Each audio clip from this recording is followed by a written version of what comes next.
Assalamualaikum warahmatullahi wabarakatuh. Saya Om BM di Agro TV. Kali ini saya akan mereview tentang budidaya lebah. Sesuai dengan judulnya, bertambah kaya dengan beternak lebah. Di belakang saya ini banyak kotak-kotak lebah, ada ratusan kotak lebah yang masing-masing juga berisi lebah jenis mellifera yang dikenal dengan lebah sangat produktif. Bagaimana ceritanya sehingga seseorang bisa kaya raya hanya dengan beternak lebah? Ikuti terus video ini sampai selesai. Jangan lupa yang belum subscribe, silakan di-subscribe agar jika ada video-video baru Anda bisa segera mendapatkan notifikasi atau pemberitahuan lebih dahulu. Ayo kita ikuti bagaimana seluk-beluk beternak lebah madu yang sukses.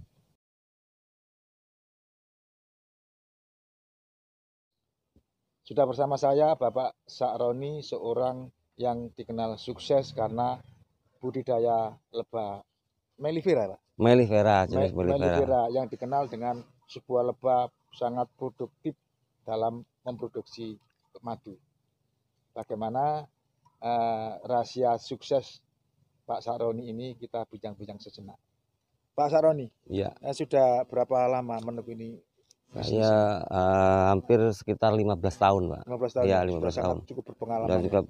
Persiapan yang harus disiapkan jika seseorang beternak lebah ini. Kalau bagi yang berminat menjadi peternak lebah madu, harus beli bibit dulu. Bibit yaitu lebah jenis mellifera. Ini harus satu paket ya, kotak ini namanya, ini kotak satu kotak engkel. Di dalam kotak ini isinya sekitar 8, lebih bagus kalau mau beli itu. Nanti bisa dikembangkan lagi, 8 diambil 4 bisa jadi 2 nanti itu. Bingkai. Ya, jadi 2 kotak ini. Ya, isi bingkainya 4 akhirnya. Itu kan. Jadi belinya dulu waktu itu bibitnya itu 8 bingkai ini. Nanti kalau udah bagus dibawa ke paceklian, pada musim pacekli dikasih sirup, ada tepung sari, yaitu tepung sari jagung, dipecah namanya itu, disediakan kotak 1 kosong. Jadi ini diambil 4, jadi isinya 4 jadi 2 gitu loh. Jadi misalnya beli 50 jadi 100 kotak. Nah nanti itu bisa berkembang lagi, 100 kotak itu nanti berkembang, ini udah padat bisa dipecah lagi atau dibiarkan itu pada saat musim madu. Nah, lebahnya sudah siap cari madu. Kita mau beli bibit sama kotaknya itu berapa, Pak? Kisarannya. Kalau untuk tahun 2000 sekarang ini itu lagi naik daun bibitnya itu. Biasanya kan sekitar kisaran 900, sekarang hampir 1,5 juta. Di dalam kotak itu ada jenis lebah apa saja? Ada lebah pekerja, ada lebah pejantan dan ratu. Lebah ratu ya. Nah, itu sudah cukup ya? Sudah cukup, memang itu memang kulunnya. Kulun lebah itu memang harus 3 syarat itu. Masyarakatnya itu. Iya. Berarti pindah ke mana-mana ya itu. Bibit yang bagus itu gimana, Pak, dalam memilihnya? Kalau bibit yang bagus ya otomatis lihat ininya, lihat ratunya. Pertama itu ratunya itu kalau misalnya kalau masih muda itu biasanya kelihatan apa itu mengkilat gitu loh. Gitu ya. Besar kuning itu biasanya untuk apa, ratunya itu masih muda gitu. Umurnya kan bisa sampai 4 tahun 5 tahun. Kenapa memilih mellifera? Yang bagus lebih apa itu untuk usaha itu bagusnya itu memang mellifera. Kalau ceranakan lebih kecil ukurannya. Ada lebih besar lagi, namanya jenisnya itu dorsata. Dorsata itu lebih besar, tapi kalau diternak seperti nggak bisa. Gitu ya. Gampang pindah-pindah atau membahayakan sekitar, kalau dekat lingkungan sini bahaya gitu loh. Karena nyengatnya itu yang bahaya kalau gitu ya, Pak, ya. Yang dorsata itu. Ya. Yang mencari madu itu namanya apa? Ya, pekerja. Lebah pekerja. Lebah pekerja ya. Kalau pejantannya? Kalau pejantan ya untuk mengawini ratu tadi. Kalau ratu baru lahir, udah agak besar, dia akan terbang, dia akan dikejar pejantan. Dikejar sampai itu berlomba nanti. Ya, bukan satu pejantan, bisa 3, bisa 4 berlomba siapa yang bisa mengawini ratu tadi. Ya. Setelah kawin, pejantan yang berhasil mengawini ratu tadi itu akan mati. ratunya tadi kembali ke kotak itu. Nah, langsung bertelur itu aja tugasnya, hanya berkawin, pertama kawin dan bertelur, sudah itu tugasnya ratu. Pak, satu kotak ini menghasilkan madu berapa Kilo. Kalau normal, katakanlah isi 8 sisir, katakanlah apa itu kekuatan koloninya itu lumayan bagus atau normal ya.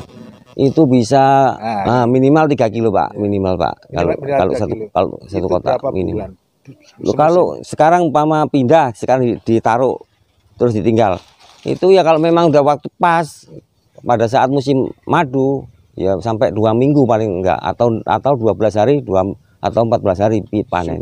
Sudah panen. Setelah itu panen lagi 12 hari lagi panen. Kalau 100 3 kilo kali 100 itu yang kita ambil tengahnya saja. Sebetulnya bisa lebih dari 3 kilo satu kotak itu. Kalau memang kondisi koloni lebahnya itu bagus. Berarti cukup menjanjikan ya bisnis. Kalau memang itu cukup, cuma namanya usaha Pak, biasanya ada kendala-kendala, ada tantangan-tantangan gitu loh. Pemeliharaannya sekarang. Pemeliharaannya itu ya otomatis kalau misalnya ada musim paceklik. Musim paceklik ya. Musim bukan bunga. Bukan bunga, belum ada musim madu lah katakannya itu. Itu harus minimal ada tanaman situ jagung, dibawa ke lokasi yang ada jagungnya. Situ akan telurnya ratu akan lebih bagus produksi telurnya itu. Kalau nggak ada itu otomatis telur ratu itu tadi nggak bisa bagus, nggak bisa berkembang nanti koloninya itu. Kalau udah masa paceklik gantinya itu tadi gula itu gula lebih bagus dibanding yang lainnya, kan kadang ada fruktus, ada yang lainnya, tapi lebih bagus perkembangannya itu gula atau itu namanya penyirupan itu tadi. Itu pemeliharaannya. Pemeliharaannya itu harus ada lokasinya, harus ada tepung sari atau tanaman jagung. Kalau nggak ada itu percuma dikasih makan. Penyakitnya Pak? Penyakitnya ya terutama kutu. Ini kendalanya, satu koloni ini ada hamanya juga, yaitu hamanya itu kutu namanya Varroa. Nah, untuk mengatasi Varroa atau kutu lebah itu tadi, biar gak penyakitan, kita kasih ini namanya strip, ini obat strip ini. Obat strip, ada namanya ini Cina ini Pak, Cina ini. Strip dan juga ada obat ampul itu disemprotkan kalau ampul. Ada juga obat belerang sama kapur barus, digerus sampai lembut, dicampur kapur barus sama belerang tadi, baru dimasukkan ke kotak koloni ini di lantainya itu. Dikasih karton kertas, dimasukkan ke dasar lantai kotak lebah itu. Besoknya dilihat kutunya sudah berjatuhan, sudah banyak yang mati sudah. Kalau menghasilkan madu sedemikian banyak, itu outputnya, penjualannya kemana Pak? Sekarang permintaan banyak, cari madunya yang susah, sampai kurang-kurang ya, betul. Ya, betul. Para pemirsa, barangkali Anda berminat untuk beternak madu lebah seperti ini, seperti Pak Sakroni ini, atau tanya-tanya bisa di deskripsi ini ada nomor teleponnya Pak Sakroni. Mau tanya-tanya, konsultasi, atau mau merencanakan membuka bisnis lebah, jangan khawatir, untuk penjualan madu sekarang permintaannya lebih besar.